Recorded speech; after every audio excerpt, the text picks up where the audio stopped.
Vero was a successful TV producer and reporter until things changed for the worst in 2016, when many Hispanic TV networks were forced to close doors due to the surge of digital and social media platforms. That's when Vero, a constant dreamer, decided to take on her next adventure. I had a friend who is one of the top mentors of everybody in social media here in LA. She's my friend from life, not from work. And she kept saying to me from the longest time, you should do your cakes in YouTube. You need to teach how to do this because it's difficult. You don't realize it, that this is a talent. Vero Sweet Hobby has a strong following on her YouTube channel, and she enjoys very much sharing with her fans sweet moments at the kitchen. Let's talk to Vero and find out Como Lo Hizo.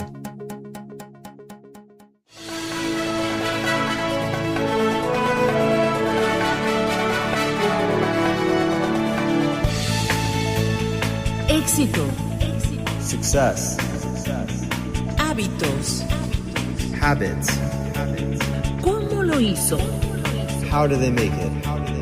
Descubra las costumbres y secretos de los triunfadores. Discover the habits and the secrets of those who have succeeded.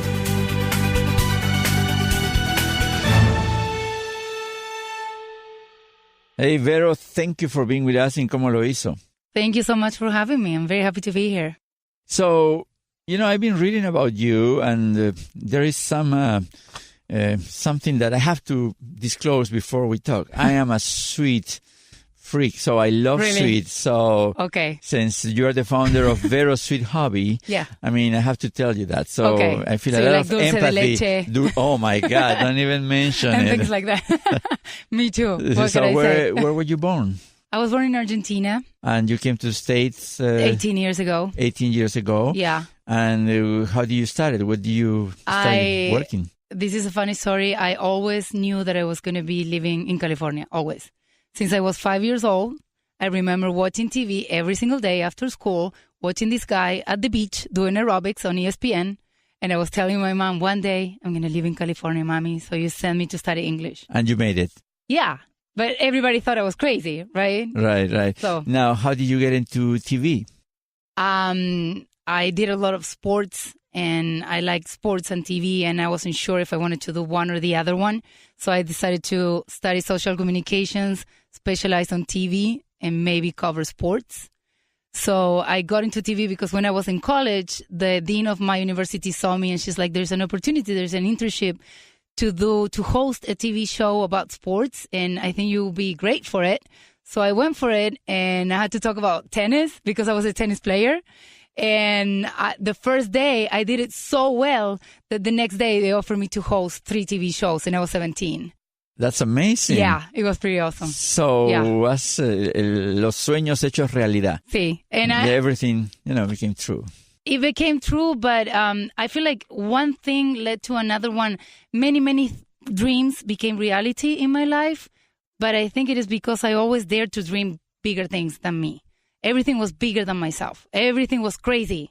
So what happened from there? You went full throttle into TV. I was into TV, and then I had my own television show because I didn't want to depend on this TV network. So I was like, okay, I'm going to produce my show, direct, host, and do everything. And I have my show about extreme sports. I used to do skydiving and things like that, which is very different than cakes.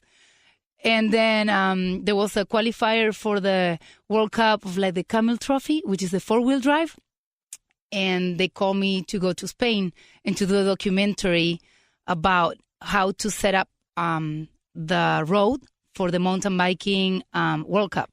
And that was in Senegal and Guinea, right next to Sierra Leone, where the war for the Black Diamond was. So I went over there, I did that, and that was for Spanish television.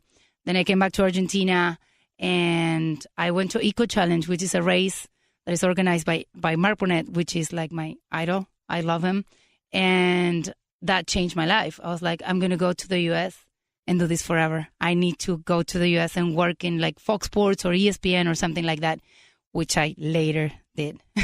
So you were actually working on TV. Yes. You were very successful. Yeah, I was good. Yeah, you were good. And everything was going great until... And then Argentina crashed. 2000.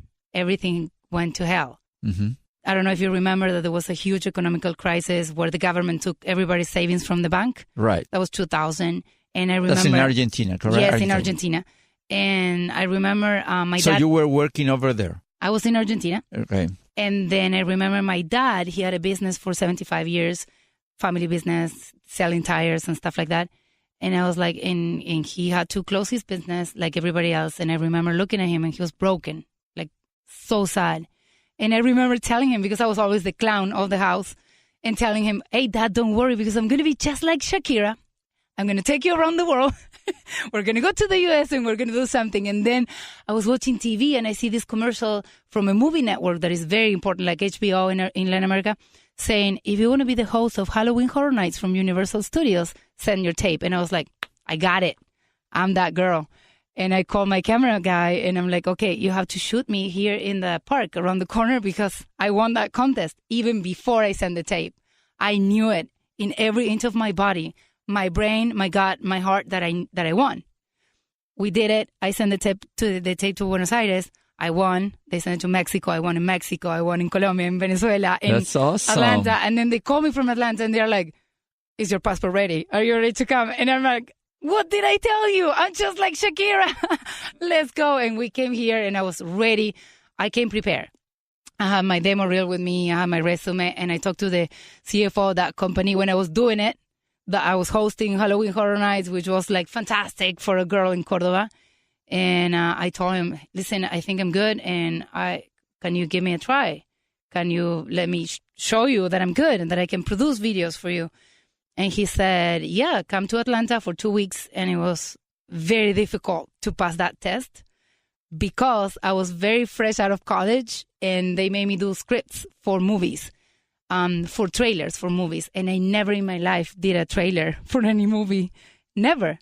Where do you find the drive to succeed? Because you were very successful. Yes. You had something, that particular way of being that, tells you, I'm going to make it. This is mine. I'm going to achieve this. Because, like I told you before, I always dream things that are much bigger than me, much, much bigger. And I think that one day I'm going to get it. I don't know how, but one day I'm going to get it. And that passion that I have inside of me, that I dare to do things that are impossible, that's why they happen, I think. But the thing is, and I think this is important for like everybody to understand, is that you can think about that, but if you don't feel it in your heart and in your gut, if everything is not connected, then it's not going to happen, because you can be saying like, I want to host the Oscars, whatever, something like that. So you mean mentally saying it? But you really don't mean it. Why should I do that? I mean, I'm not worth it, right? If you feel like that, then that's not going to happen. So you place, some people place stop signs in their own brains. Yes. I want to, but I can't. So right. you don't do that. Sometimes, because it's difficult. So how do you overcome that? It's very difficult to be like fully connected. I have fully connected again means for you brain, heart, and gut. Mm-hmm. Your whole body telling you this is going to happen. One day it's going to happen. So you're 100% committed to that concept. Yeah. So yeah. Okay. So you came back to the States. Yes. And start working on TV. They hired me on the movie channel in Atlanta. And I was like, okay, this is fun. This is great. It was amazing. I mean, I was 20 and I had everything I wanted. But I was like, what about that little girl's dream of being in a sports channel in California? So then I met my husband, who was doing the graphics for this movie network. And he was living in Los Angeles. He brought me here and he took me to the beach. And I was like, oh, my God, I'm living here forever. This is my home. Something that I never felt before. I didn't feel it in Argentina. I didn't feel it in Spain. I didn't feel it anywhere but Los Angeles. And then when they told me there was an opportunity to work at Fox Sports, I remember the day that I got in. I was like in a stoplight. It was in Sepulveda or something, turning left. I was waiting there and I was looking at that sign, Fox Sports, LA. And I was like crying, thinking, oh my gosh, you made it, right? Like sooner or later, maybe you forget about it for a long time and you think maybe California wasn't the way because I'm in Spain, whatever. But then sooner or later, you're like, oh, I remember that I wanted that. And life brings it back to you. Interesting. So now you are on Fox Sports. I was at Fox Sports. I remember seeing you a couple of times. Yeah. And then I was at Fox Sports and all of the Fox networks for 14 years. Okay, everything was Amazing. great, amazing. Yeah, I had the opportunity of working in like all the marketing, sales, and videos and shooting with important people. It was like so fun, amazing. And then, so I was living my dream, basically. And then in 2014, with the rise of like Netflix and Hulu and all of these digital empires, Mundo Fox shut down. And then many of the Hispanic networks of not only Fox, many of the Hispanic networks here in LA either moved to Miami or closed their doors. And I was forced to face a horrible decision in my life that was like, okay, what now? So your dream became, it's a cliche, but became like a nightmare. So everything suddenly collapsed on you. Yeah. And it was very difficult because it wasn't something that I didn't want to keep doing it. I loved it. So you but were... But the reality changed. So what happened? You were out of a job?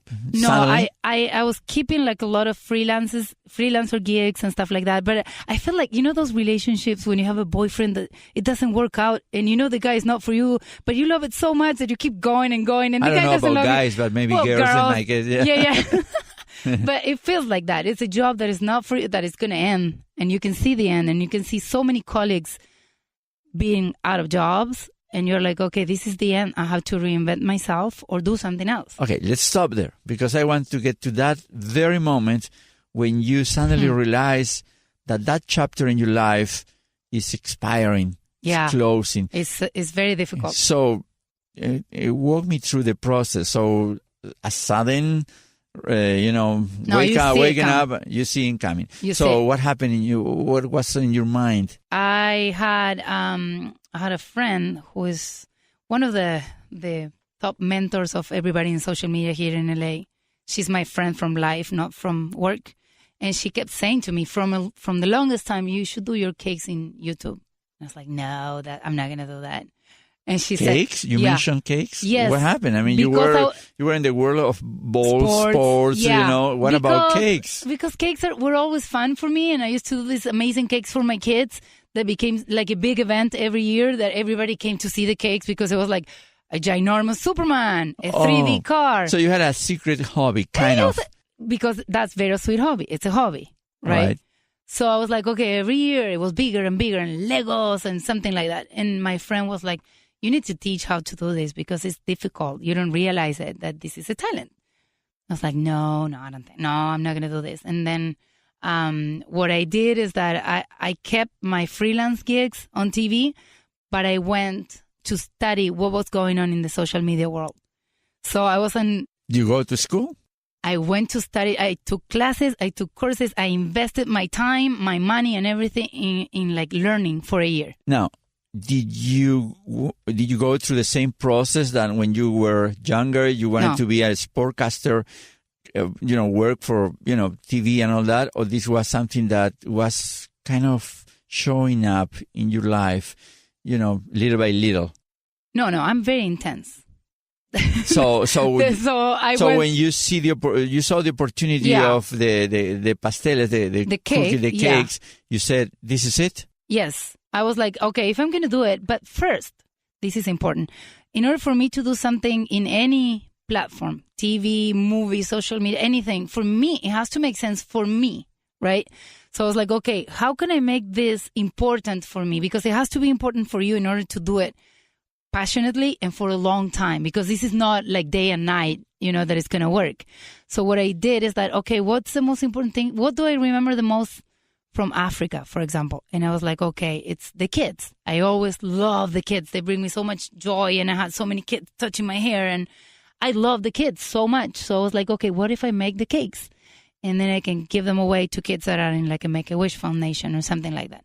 So that became my motive. The lesson that I'm learning from you, from a person like you, is that it's not only doing things, but doing things that really you are passionate about. It matters to you. It matters to you, and you have an emotional connection to it. Yes. And I'm going here because there are many cases in which men and women have to do things that they actually have to because they have to eat, but they don't feel passionate about it. But you were resourceful, like being able to, I want to change careers to something that I also loved. And that's a big lesson, important lesson. Yeah, and at the same